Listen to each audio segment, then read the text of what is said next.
Bienvenidos, bienvenidas los que están acá, los que están viéndolo por streaming, los que lo van a ver en algún futuro, sabiendo cosas que hoy no sabemos.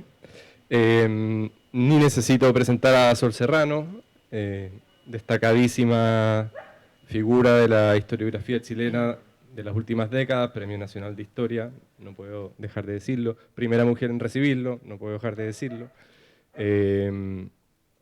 Y con una obra que ustedes van a ver siempre reseñada como central, la educación, y habría que agregar, en la educación como ámbito de creación de vínculos políticos en una sociedad moderna, que en realidad por eso, entiendo yo, básicamente llegas a la educación. Vamos a hablar de algunos de esos temas, digamos que están en sus libros, sin pasar por cada uno de sus libros para que hable 5 minutos de cada uno, no vamos a hacer una entrevista biográfica ni de trayectoria. Pero sí vamos a pasar por algunos de esos temas, según cómo se vinculan con cosas que estamos discutiendo ahora.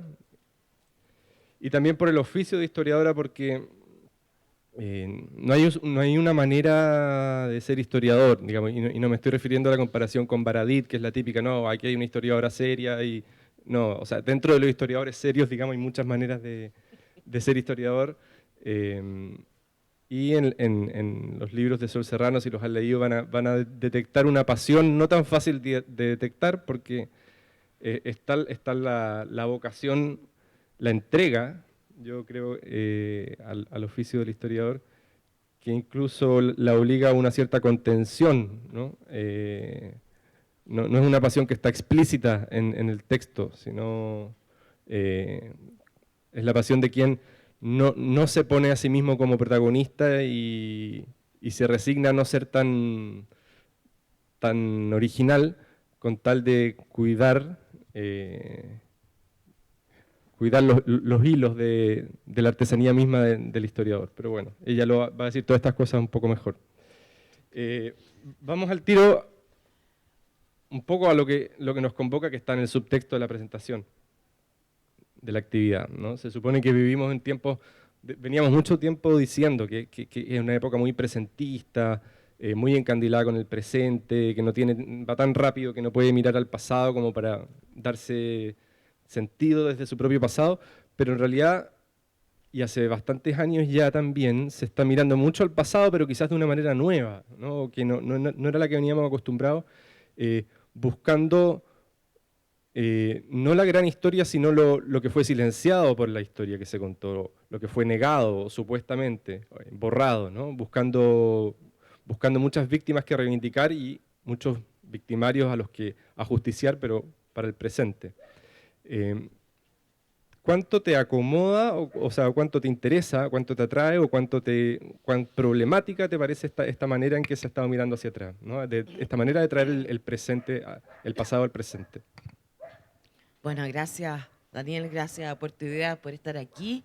Es mi primera vez y en realidad ha sido un festival. Para mí es algo realmente magnífico y te agradezco mucho, Daniel, que seas tú el capitán de este barco, que ya con tu introducción vas a decir bastantes cosas más interesantes que yo. No, Así lo que que, pasa es que estamos los dos igual de nerviosos, pero ese es otro salvo que yo asunto. confío en ti, así que me da lo mismo. No, pero te agradezco tus palabras y tu dedicación. Tú dices, si me gusta esta forma de mirar el pasado, es que hay tantas, ¿ah? Hay tantas, pero estamos cambiando mucho y a mucha velocidad porque hemos cambiado básicamente nuestro sentido del futuro. La crisis profunda que vivimos es el sentido del futuro. Y la historia como disciplina nace del supuesto en el siglo XIX de que el tiempo es un continuo entre pasado, presente y futuro, que no fue en absoluto así en otras épocas de la historia, el tiempo mítico o el tiempo religioso, escatológico, etc. Pero esa cadena se ha roto porque es la idea de futuro la que ha entrado en una crisis muy profunda. Entonces, bueno, en eso, pero es que de eso podemos hablar, que es lo que más me interesa, no. obliga a los historiadores a repensar nuestras categorías de tiempo. Ahora, es cierto que en el tema de la mirada como reivindicativa del pasado, este tema de los olvidos, quien recuerda algo, olvida algo. Hay siempre una selección. Cada grupo social, momento histórico, tiene olvidos voluntarios, silencios, etcétera, tal cual como sus denunciantes los van a tener. Y los tienen. Entonces, lo que no me gusta en esta especie de narcisismo es de que siempre te yergues como el moralmente justo de decir lo que antes no se dijo, pero tú estás diciendo y silenciando otras, que en Ajá. 50 más antes o más te lo van a decir. Entonces, reconocer que todas las culturas, momentos, personas, olvidamos y recordamos. Ajá. Ahora, no es banal ni casual que recordamos y olvidamos, pero, pero hay como una especie ya de teoría conspirativa en torno al tema de lo silenciado. Ajá, no quiero dejar de tomar lo que dijiste de la concepción del tiempo, ¿no? Mm. Porque una idea que anda dando vuelta es que la historia, la disciplina de la historia, además de suponer un pasado, presente, futuro, suponía siempre una separación de la historia humana y la historia natural, Mira qué buen tema. ¿no? Eh, y ahora, digamos, con el antropoceno, el hecho de que somos agentes naturales, incluso geológicos, y además con la pérdida de referencias como de historia común política que nos lleva a hacernos perfiles de ADN para poder decidir cuál es nuestra comunidad de origen, ¿no? Como que la biología, la historia humana y la historia natural vuelven a juntarse y eso desafía un poco la idea de un pasado, presente, futuro porque lo que está en juego es básicamente un nuevo tipo de futuro, o sea, hay que pasar como a otra cosa, ¿no? Donde lo que haya pasado para atrás ahí ya un poco deja de importar porque está en juego la finitud humana, ¿no? La supervivencia. Mm.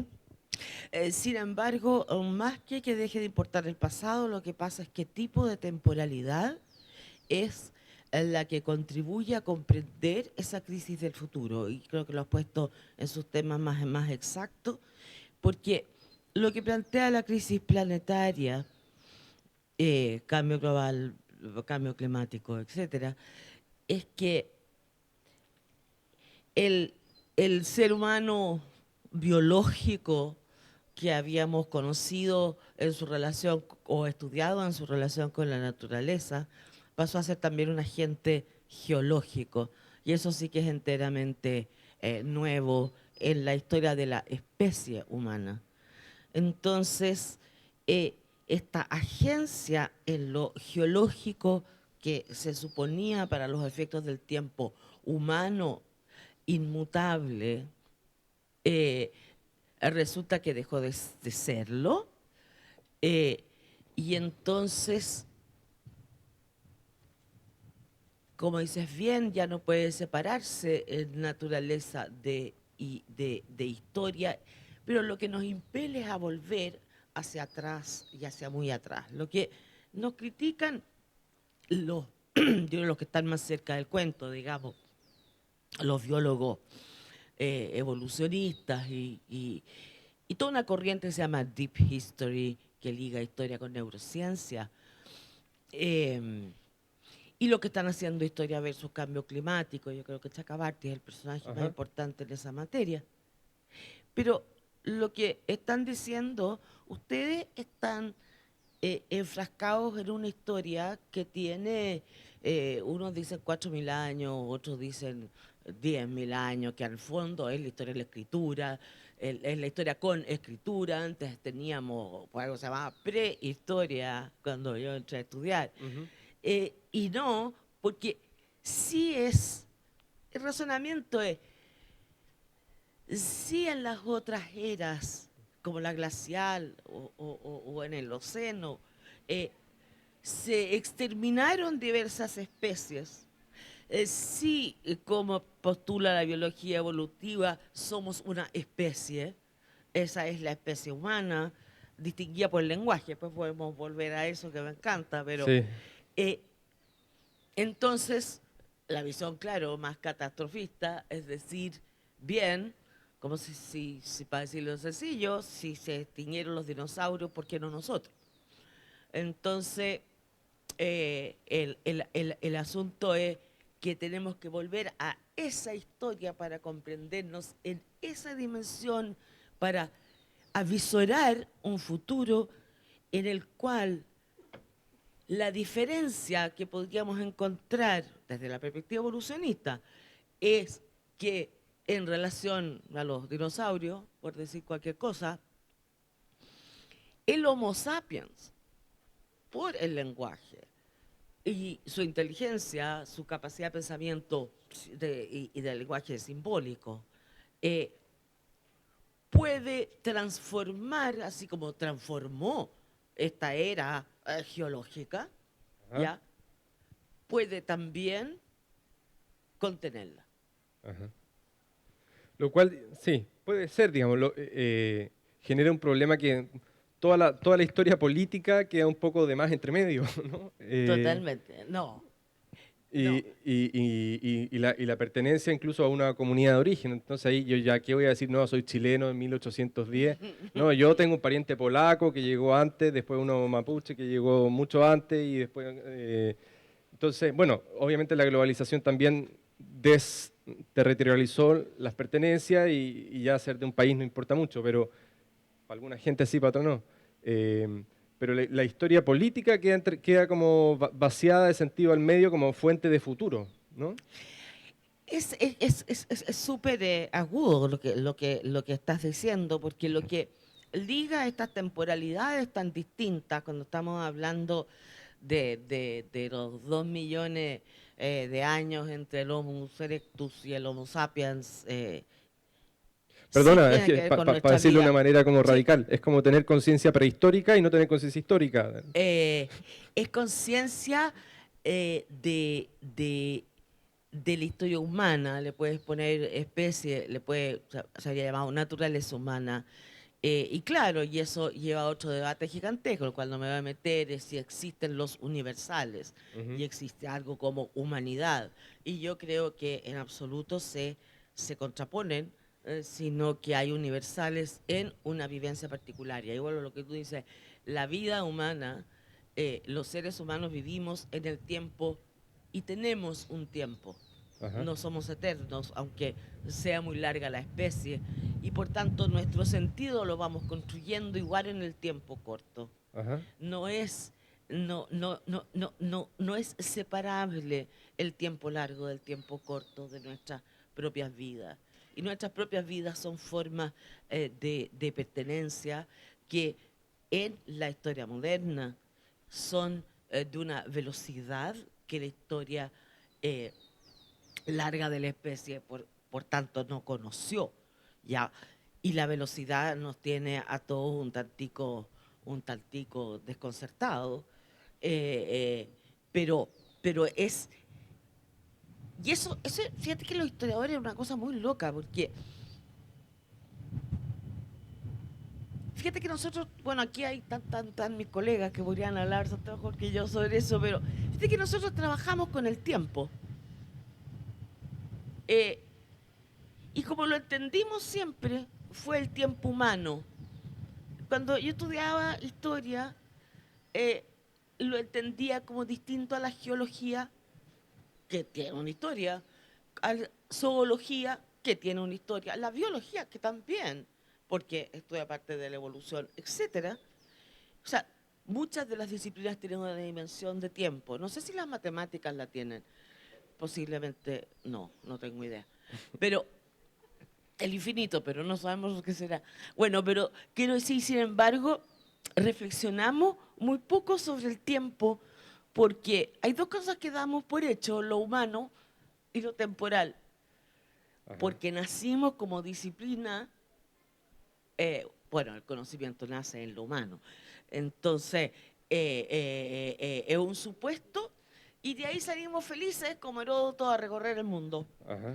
O sea, Bueno, hay unos más teóricos que otros, yo no soy particularmente. En eso me gusta decir que la historia es media callejera. Ajá. La historia es callejera. Hablemos al tiro de eso. A ver, ¿qué Ah, tipo pero de es que me quedé atrás. historiadora quisiste ser tú? ¿O has querido ser tú? No, no, eh, y como todo se entiende mejor por contraste, ¿qué tipo de historiadora no quisiste ser? Bueno, todos, como decía Flaubert, quisiéramos hacer bailar a las estrellas y a duras penas movemos un oso. Claro, me habría gustado tener esa versatilidad de los franceses, esa capacidad metodológica de los anglosajones. Me gustaría haber tenido esa flexibilidad mental de juntar teorías con historias eh, y haber escrito mucho más y no ser una especie de apegada a las fuentes, porque si no sé todo me muero los nervios. Em, Soy rígida, pero y, y que me gusta de lo que no fui, no quise ser, era convencional. Convencional, digo, no es que sea muy estrambótica, pero no me inscribo mayormente en ninguna de las escuelas, soy ecléctica, por eso soy callejera. Me gusta la historia callejera porque es ecléctica y saco un lado y saco el otro. No pertenezco a una escuela en ese sentido y soy, claro, eso sí, contraria a varias, pero no sé, he tratado de ser he tratado de que no me la gane en ningún lugar común Ujú. y he tratado de partir siempre por la pregunta que siempre es el mayor lugar común, que ¿por qué pasó esto? Ajá. Bueno, y no me salgo, y no me salgo, y no me salgo. Porque, porque me da lata la respuesta obvia. Y por eso me demoro. Ajá. Porque le doy. Quiz- Bueno, fino. No no, hablamos de mí que me da lata. Bueno, hablemos de otras personas. Cuando uno como periodista trata de tender un poco de puentes entre la academia y el público, se encuentra el tiro con algunos problemas. Uno es la especialización, que no lo vamos a resolver acá un domingo en la mañana. Otro es los académicos que están demasiado metidos en un marco teórico, ¿no? Que no pueden salirse de ahí, que no pueden ni siquiera decirte las cosas con unas palabras distintas y que tienen miedo de que tú vayas a editar, no porque lo vayas a dejar diciendo otra cosa, sino con otras palabras, porque todo su marco se cae si es que lo sacáis de ese marco teórico que es el filtro de la realidad absoluta, ¿no? Y tú dijiste por ahí en una entrevista, hablaste de los marcos teóricos de microondas. Yo quería saber si Se me había estamos, olvidado. creo que estamos sintonizados por ese lado. Soy crítica. Soy crítica especialmente a nuestra historiografía latinoamericana, que desde mucho tiempo somos poco críticos respecto a los marcos teóricos en la forma en que los leemos eh, y los combinamos y los miramos originalmente desde los propios temas que estudiamos. Y en general, el- los marcos teóricos pasan a ser un molde que hace un solo queque. O sea, eh, eh, eh, y pierdes el sentido de la pregunta básica de, oye, pero es que, ¿por qué fue así? No, porque eran colonialistas, porque eran malos, porque eran capitalistas, porque eran subversivos, porque da lo mismo. Pero eso no me explica nada, me explica muy poco. Entonces, la falta de diálogo con los marcos teóricos es lo que me da, y eso llaman los marcos teóricos de microondas. Lo pones a Foucault, o sacas a Foucault calentito y le pones tu caso encima. Ujú. Y ya está todo contestado, eh, pero al final no resolviste nada porque además el marco de la temporalidad da lo mismo, porque a Foucault se lo pone a las guerras médicas o se lo pone a los pueblos de indios en el río Aconcagua. Y la temporalidad de esto dio lo mismo. Y eso, encuentro que hay una falta, nos cuesta a todos, pero de vocación, de, pucha, de darle mucha vuelta. ¿Cómo se llama? Tuerca nariz, ¿cómo se llama? Torcer la nariz, torcer la nariz, torcer la nariz. Eso, nuestra falta de apropiación de lo teórico y nuestra entrega, es una palabra con un uso, pero es para molestarlo, nuestra entrega postcolonial a los marcos teóricos. Ajá. Y para meterte en más problemas, tú, bueno, fuiste la primera mujer que ganó el Premio Nacional. En tus libros uno va a encontrar muchos relatos que tienen que ver con cómo la mujer fue ganando espacios en la sociedad chilena, tanto en el siglo XIX como en el siglo XX. Pero, dicho eso, me parece que los marcos teóricos feministas y de género, por lo menos como interpretación histórica, no te seducen mucho. No, nada. Me pasa como con los otros, porque, a ver, cualquier interpretación monocausal de la historia, sea el patriarcado y la teoría de género, sea la lucha de clase, sea la historia escatológica, providencialista, sea la que quieras dar, o la historia del espíritu, diría Hegel, o etcétera, de las filosofías de la historia, al final terminan siendo totalitarias. Porque la vida es demasiado más compleja en sus variables, demasiado más ambigua, demasiado más entrañablemente misteriosas, para que sencillamente hagamos de ella una sola teoría que tan fácilmente explica todo. Ajá. Prefiero mi incerteza y mi pobreza, claro. Ajá. ¿Qué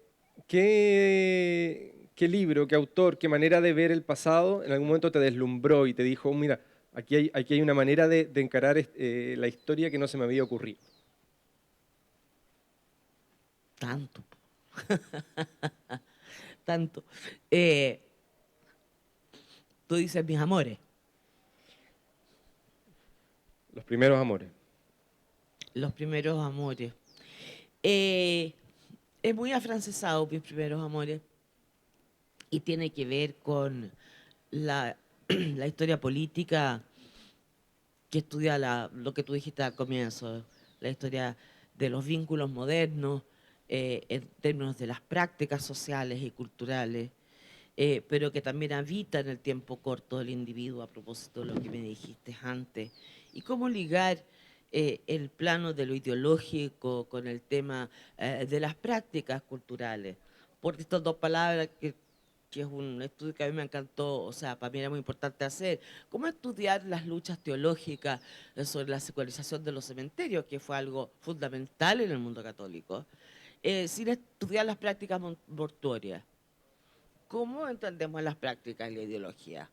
¿Tienen algo que ver o estamos hablando sencillamente en dos cadenas distintas? Ujú. Y en ese, claro, el personaje que sintetiza aquello para mí es Roger Chartier, y en América Latina, François Javier Guerra, y en muchos sentidos para mí también François Furet. Y para no ser tan afrancesada, voy a decir que Lynn Hunt y su libro La invención de los derechos humanos me dejó sin habla. Ajá. Sin habla. De una belleza porque estudia por qué la novela del derecho penal en el siglo XVIII desarrolla la empatía en la cual nos importan los dolores de otros. Al revés Foucault, que se mira con fascinación cómo le sacan los, Los miembros. los miembros en tortura en la plaza, porque no pretende esconder el poder de dominación que hay detrás de eso frente a los poderes dulces de la cárcel ventaniana. Bueno, ella dice al contrario, al final es la novela la que nos acerca al dolor de otro y nos hace sentir con otro. Y el derecho penal significa también de que aquel que delinquió, como la comunidad lo sanciona, hay una empatía también respecto a sus derechos. No voy a contar la historia de Alien, pero ese tipo de cuestiones me han producido grandes. Sin embargo, yo creo que lo que más me ha afectado, o sea, lo que más me dio vuelta la cabeza con cierta rigidez, porque como que no la ha logrado poner en su lugar de nuevo, es un lingüista antropólogo, totalmente distinto a las escuelas del linguistic turn, digamos. O sea, totalmente distinto a los Derrida y a los etcétera, El giro etcétera. lingüístico de... Sí, a todos los... Y estudia la escritura versus la oralidad, pero estudia la escritura como tecnología. Y entonces lo que él estudia es cómo la forma, las tecnologías de las comunicaciones cambian también nuestra conciencia. Estamos hablando de Valterón. ¡Wow! ¡Qué hombre este, oye! ¿Eh? Bueno, se imaginan que la googleé y pude llegar a esto. Sí. No te mires, no, eres increíble. Y puedo agregarte una cosa para tomar algo que dijiste respecto a la historia natural, que ya no podemos separar la historia natural como lo hizo el humanismo, que separaba la historia natural de la historia humana, precisamente porque no podían las ciencias del espíritu ser iguales a las ciencias de la naturaleza. Pero eso ya es toda una mirada que efectivamente tenemos que volver a ver. Pero las cosas lindas de esta a propósito de la biología, señora bióloga, pero de la biología evolutiva, que es tan atractiva pero es tan dogmática, Dios mío. Y es lo que yo llamaría un relato biológico, equivalente al relato mítico, equivalente al relato religioso, equivalente al relato bíblico, salvo que te tiene pruebas empíricas, el otro tenía una enorme cantidad de imaginación, pero son muy concordantes. Y dicen dos palabras, estoy siguiendo a Edward Wilson, que es fascinante porque es un gran biólogo evolutivo que lo liga con las humanidades. Uh-huh. Él dice, el cerebro que creció entre el Homo erectus, que estábamos hablando, y el Homo sapiens en 400 cc, que uno se puede imaginar que debe ser como un cerebro así, bueno, pero tiene una capacidad de memoria que permitió guardar mucho más información, que hizo a su vez el lenguaje mucho más complejo, y eso es el Homo sapiens. Y te dice tres cosas que hacen fundamentales. Uno, llegar al Homo sapiens. Uno es la congregación, que también, y la cooperación, que está en el mundo animal, evidentemente. Y aquí está en el campamento y en este primer hecho de control de la naturaleza, de control, que es el uso del fuego, porque no crearon el fuego estaba en la sabana, si lo que aprendieron fue a controlar el fuego. Y yo lo encuentro tan maravilloso eso, porque alumbraba y a la vez calentaba y congregaba, porque había que cuidarlo todo el tiempo porque no sabían inventarlo, llamemos como se diga. Entonces, lo que pasa ahí, y eso es lo que ellos estudian con mucha precisión, es conmovedor. Por eso digo que es un relato biológico, al final del origen. Y es que en torno a este fuego, a esta congregación, a calentarse, a todo lo que ello significa, también está asar los alimentos, cocer los alimentos, que le significa guardar. La historia humana es en tan profunda medida cómo guardamos memoria, cómo guardamos información, cómo guardamos energía, y estamos con el problema de la energía eólica, que lo que tenemos es que no sabemos cómo, no tenemos cómo guardarla. Toda la historia de tecnología es una forma de guardar.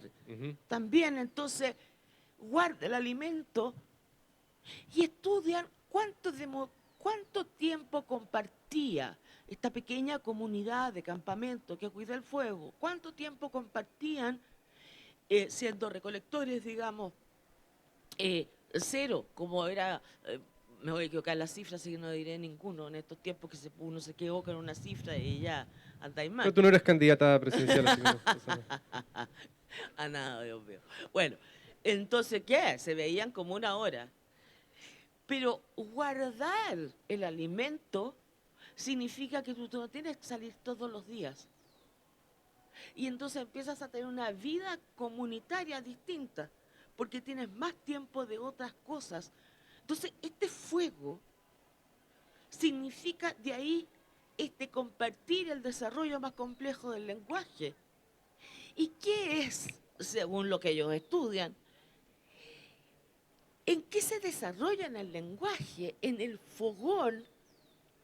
Y el fogón que hablan, no hablan del futuro, que el futuro no existe. En la experiencia de lo que pasó en el día. Entonces, el lenguaje se desarrolló en torno a la experiencia del pasado. Y ahí me ligo con Ong, porque lo que le hace decir la escritura es la más relevante de las tecnologías creadas por el hombre, porque guarda el saber de una forma que desocupa la memoria para un tipo de actividad y de pensamiento mucho más creativo, y porque la escritura permite el sentido crítico literal. Ajá. Que no permite el relato. Ya, me alargué atrozmente. No, no, pero no. Es bonita la historia, ¿o no? Me gusta la idea del fogón. Ajá. Y a propósito de la escritura, y esto lo quiero ligar un poco ya acercándonos a octubre, con cómo las redes sociales cambian la democracia. Decías por ahí que las interpretaciones de la Revolución Francesa más interesantes que se hacen ahora no ponen tanto el acento en las ideas que habían fraguado, digamos, durante las décadas previas, sino más bien en las prácticas de lectura que se habían generalizado. Cuenta tú esa idea, cómo influyó eso y por qué crees tú que con las redes sociales de ahora hay una especie de inversión, ¿no? Digamos que se invierte el proceso de masificación de lectura hacia una vuelta a una masificación de la oralidad.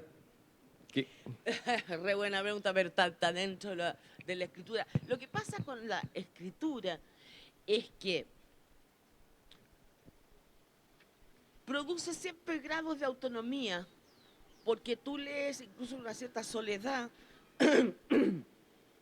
que te permite contrastar. No voy a entrar mucho porque es bien técnico el asunto, digamos, pero el sentido crítico. Por ejemplo, la ciencia misma no se podría haber desarrollado sin la imprenta, no el manuscrito, por manuscrito se copiaban, pero él le ponía de su cosecha, cada cronista le ponía de su cosecha, mientras que la imprenta fija. Pero la lectura produce un sentido crítico que va siendo crítico frente a la autoridad. Tú te puedes ir formando una propia idea sobre lo que dice un autor que contradice a otro autor, que empiezas a tomar posición. Esto dentro de las élites letradas, estoy hablando, pero también los sectores populares, a través del pasquín, de la prensa, sobre todo el pasquín. Los pasquines, parece que el tema de la pérdida de la autoridad de María Antonieta tiene que ver con los pasquines eróticos contra ella. Entonces, digo, hay ahí en el tema de la lectura una autonomía respecto a la autoridad y al sentido del poder y por tanto del monarca. Y a su vez prácticas de sociabilidad entre iguales. Ajá. Que esa era la política. Entonces, lo que quiero decir, esto se transformó también, y eso fue el Parlamento, en un debate que tenía que hacía espacio público a la Habermas, llamémoslo así, de la fundamentación del espacio público en el cual se discute como iguales. O seremos muy distintos, pero tenemos que fundamentar nuestros dichos como iguales. Ajá. Entonces, lo que tienen las redes sociales ahora es no solamente la autonomía, que podríamos haber pensado, no quiero hacer una historia lineal de esto porque debe ser muy tonto lo que voy a decir, pero pero sí la fragmentación de la individuación máxima. Entonces las redes sociales nos permiten hablar a todos con nombre y apellido, supuesto o no supuesto, pero que nos permiten que nuestra opinión, ya no la del Paquín, de vueltas y vueltas y vueltas y vueltas. Entonces ahí hay individuación y profunda fragmentación. No hay comunidad de lectores, o si la hay, dice que hay tribus, sí. Entonces, claro, la democracia representativa va mal con este tipo de Claro, es como que comunicación. de algún modo te estoy un poco robando alguna frase. La epistemología de las redes sociales es la democracia directa, ¿no? Que eres habiloso, ¿ah? No, pues si te estoy robando la frase. Yo le dije. Más o menos. No sabía. Pero sí, lo creo. Oye, antes de ir a preguntas del público, tenemos que pasar un poco por el momento histórico que nos convoca.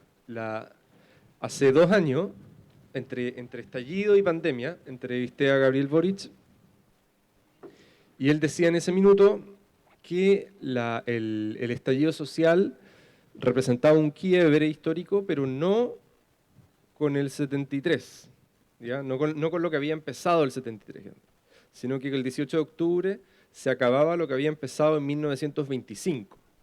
¿Ya? O sea,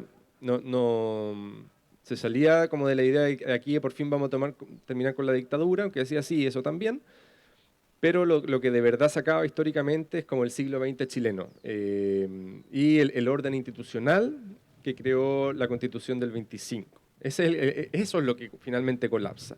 ¿Qué tanto sintonizas tú con esa lectura? Tendría que conocerla mucho más. Entiendo lo que me dices, pero así de buenas a primeras, lo que me gusta mucho es que saque la cronología del 73. O sea, este país no nació el 73, digamos, y no podemos seguir en una historia tan corta. Y tenemos que mirarnos en eso en una historia más larga. Porque el 25, si el estallido social es la crisis de modernización, es la crisis de las tendencias atávicas de la historia de Chile respecto a su estructura social y a su estructura jerárquica. Depende de cuál, digamos, depende, te das cuenta, de la interpretación del estallido también. Entonces, en ese caso, se liga a la historia de Chile entera. O sea, sí creo que termina el siglo XX, sí. Pero desde otra interpretación podríamos decir que el 73 terminó el siglo XX. Ajá. ¿Ve? Porque ahí termina un modelo que viene mucho más del 25 y del Estado liberal del 19. Entonces, me encanta la idea de jugar con la cronología, mucho. Ajá. Y creo que siempre la cronología tiene que ver con qué categorías vamos a considerar, vamos a optar por, o sea, de acuerdo a qué cronología, a qué variable vas a construir la. Ajá. Así que, bien, me gusta que salga el 73. No podría entrar en una conversación respecto a por qué el 25. Yo aventuraría que Boric viene del autonomismo en la izquierda, que está más preocupado que de volver a la izquierda del siglo XX, de separarse de la izquierda del siglo XX y de imaginar nuevas formas de distribuir el poder. Y que yo creo que a él le gusta la idea de que se acabó una manera de distribuir el poder legitimable en el siglo XX, pero ya ilegítima en el XXI, donde hay que hacer una distribución, digamos, mucho más, donde entran muchos más actores. Claro, sí, ¿no? claro. Ahora, eso jamás lo ligaría en sí al estallido, que me parece un estornudo en la historia del tema, respecto a lo que significa la redistribución del poder en la crisis planetaria que vivimos, que van a cambiar nuestras formas de producción, de consumo, de- de- del horizonte de expectativas, diría José electrónicamente. Entonces, comparto esa mirada del largo plazo, en lo cual, como digo, claro, en el largo plazo se criticaban a Brodel en su larga duración, porque decían que en Brodel la Revolución Francesa era dura pena un pie de página. Ajá. Lo cual es cierto. Pero sí el tema es la redistribución más del poder en la sociedad. Creo que que el estallido es una cosita. Ajá. Y los exiliados cantaban el himno nacional o canción nacional a rabiar. En la inauguración de la convención no se pudo cantar porque se pifió. ¿Cómo interpretas tú ese tránsito de 30 años? ¿No? O sea, no todos esos 30 años, digamos, específicamente ese cambio. Yo creo que la dictadura fue tan fuerte en imponer, así como promovía a través del modelo económico una individuación y privatización, trataba de compensar la cohesión a través de signos muy torpes de nacionalismo. Y los colegios y las banderas y las canciones y etcétera. Y yo creo que ahí se produjo una especie de identificación de muchos de los símbolos con, con lo dictatorial.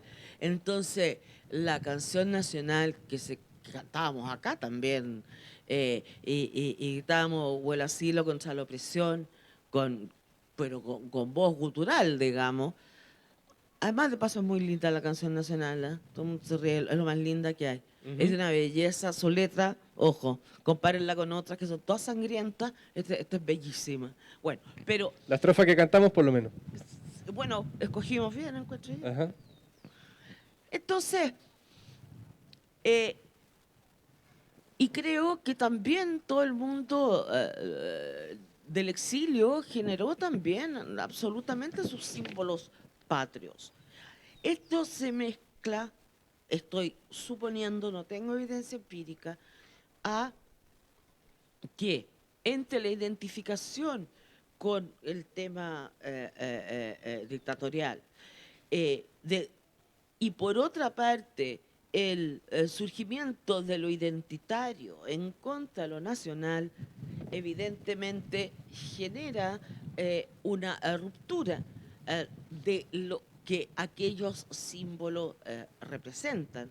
Y yo creo que fue un gran error porque los sentimientos y las emociones en torno a aquellos símbolos son muy distintos, pero para la mayoría del país siguen teniendo un sentido solo porque es nuestra memoria. Si no te digo ni si te gusta o no te gusta, si eres partidario de la nación, lo cantamos desde que nacimos.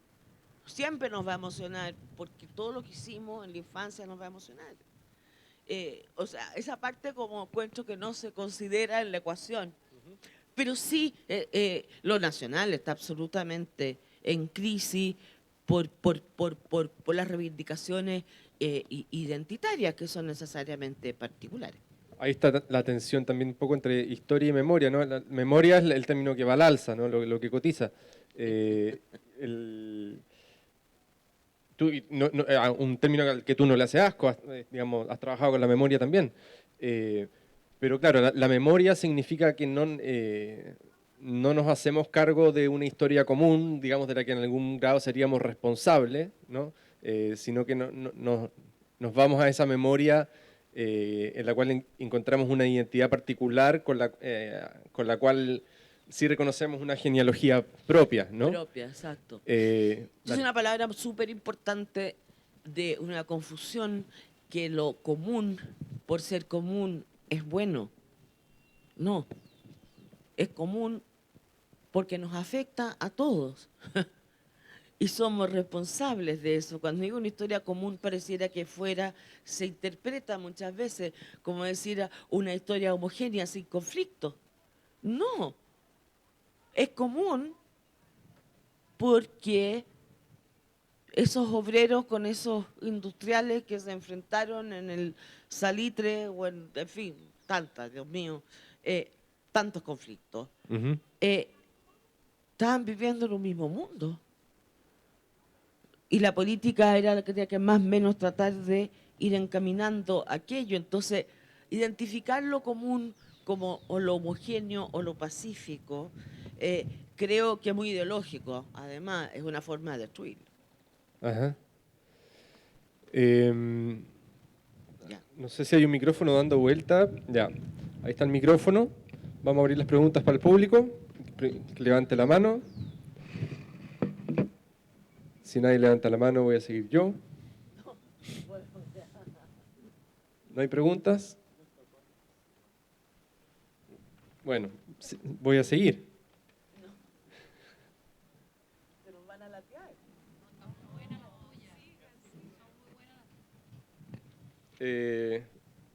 Bueno, hay un relato genial en un libro tuyo que nombraría, si me acordara el título ahora, creo que es ¿Qué hacer con Dios en la República? Ya. Safé. Que es el relato el incendio de la iglesia de la Compañía, ¿no? El año 63, 8 de diciembre. 1863. Que yo había leído lo de Vicuña Maquena, claro, uno ya se impresiona, son escenas pavorosas, ¿no? Pero leí ahora esta reconstrucción tuya con muchas fuentes y, digamos, lo mejor yo creo que se ha reconstruido ese episodio, en que no solamente están muy bien narrados los hechos, ¿no? O sea, digamos, para la gente que no lo tiene tan fresco, ahí murieron más o menos 2.000 personas, murió una de cada 27 mujeres que vivían en Santiago en ese incendio. Y es muy interesante cómo a partir de ese episodio logras dar cuenta de las consecuencias que hubo, digamos, por lo menos en dos ámbitos. Uno, cómo la opinión pública en ese momento del siglo XIX entra a ser protagonista, digamos, de esta política que hasta ahora había sido como más de pasillo, ¿no? Quizás estoy simplificando para un historiador, pero se entiende la idea. Y dos, cómo este accidente, donde mueren mucho más mujeres que hombres, porque había mucho más mujeres allá adentro, genera toda una discusión sobre el lugar de la mujer y se reconfiguran los discursos sobre la dominación masculina sobre lo femenino, ¿no? Porque ya, contra lo que se podría suponer hoy, el hecho de que estas mujeres fueran a la iglesia era como un antro de perdición, de alguna manera también para ellas, sobre todo los oficios nocturnos que se hacían. Cuenta tú cómo fuiste descubriendo que detrás de este evento, que uno lo vemos como una simple gran catástrofe, se tiraron tantas cartas sobre la mesa. Para mí fue súper impresionante, porque yo sabía, estudiaba la secularización en el 19, sabía que algún momento iba a leer lo de la Compañía como parte de, digamos, pero jamás pensé dónde me llevó. Lo que pasa, la casualidad de la historia, como diría nuestro queridísimo Carlos Ginsburg, las cosas que a uno le pasa con la casualidad. Esto fue pura casualidad que yo llegué al tema. Entonces, después de esta cuestión horrorosa, los hombres no mueren porque están en la puerta atrás, y las mujeres están adentro, y las mujeres no existen todavía los bancos, las mujeres están tendidas, y lo que pasa es no solamente que las puertas se abrían hacia adentro, sino que cuando se empezaba a arrancar, se caían unas encima de otras y se forman unas verdaderas paredes. O sea, no solamente murieron, que más murieron asfixiadas. Entonces, bueno, es toda una historia. Llegué a saber hasta incluso todo lo que se recogió, las joyas, y siempre me dio pena que vendieron las joyas y pagaron con eso el propio funeral. Pero me empiezo a dar cuenta que en este comienzo del debate liberal conservador, cuando digo conservador ya digo ultramontano, o sea, de la Iglesia Católica,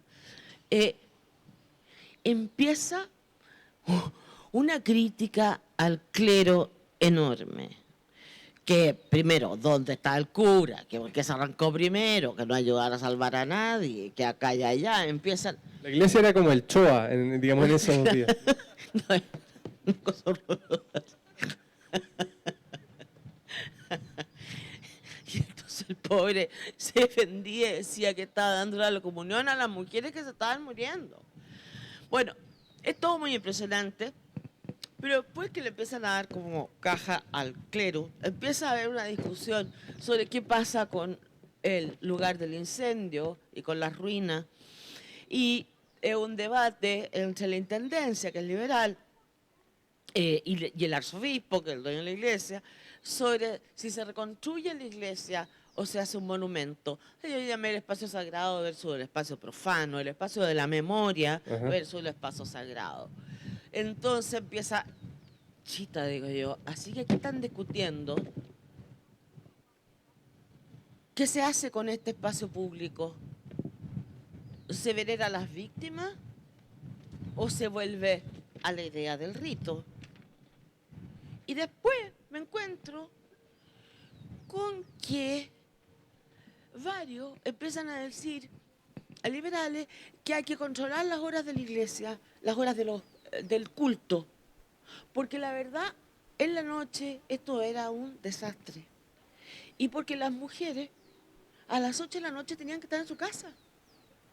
Porque a las 8 de la noche tenían que estar en estas músicas y en todo el escolte, el rito barroco, en este mundo ostentoso, etcétera.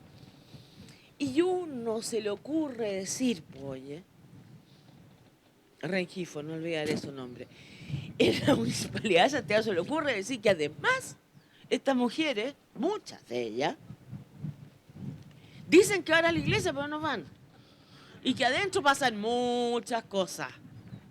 Resulta que había muerto la mitad de las mujeres de la aristocracia santallina, lo que se llamaba en esa época las señoras de Santiago.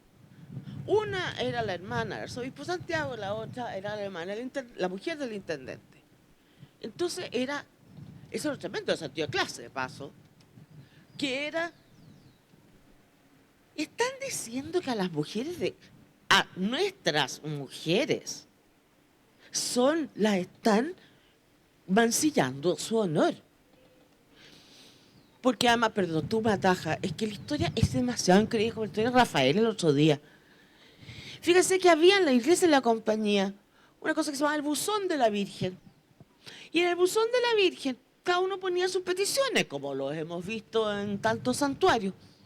Entonces la gente ponía sus peticiones.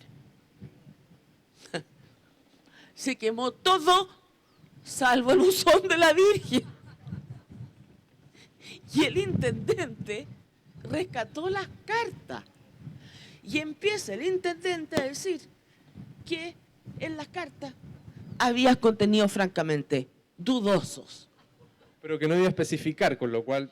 Claro, entonces salieron los otros a decir, no, pues usted publica las cartas, pues. Usted no puede decir, son nuestras mujeres. Bueno, y ahí empieza la otra tremenda discusión que es sobre el culto público y el culto privado. Sí, antes de pasar al culto... No pasa bueno, nada, así que la historia es demasiado emocionante. Pero yo quería que siempre la salud sirve para... Los motivos de salud sirven para encubrir motivos de otra índole, ¿no? Porque rescaté de tu texto que en una sesión del municipio se propuso eliminar el culto nocturno, con lo cual, comillas, se evitaban enfermedades producidas, a juicio de los médicos, por el gran calor que reinaba en los templos a causa de la profusión de luces. Una razón, ya, y después viene como la verdad. Y al mismo tiempo se cerraba la puerta a las escenas inmorales que pudieran originarse con motivo de la apertura de las iglesias en la noche, ¿no? Me llamó la atención como la salud siempre sirve para poner una primera razón. Bueno, no me queda más que agradecer a Puerto Ideas que nos haya permitido tener esta conversación y pedirles un aplauso a Sol Serrano. Permítanme un aplauso a Daniel. Esto lo conduzco yo. Y que como siempre nos ha hecho pasar un buen rato. Pese a que no le gusta mucho esta idea y después en un rato más me va a decir que estuvo espantoso, que ya no respondió ninguna pregunta bien. Creo que este aplauso ya demostró lo contrario. Muchas gracias.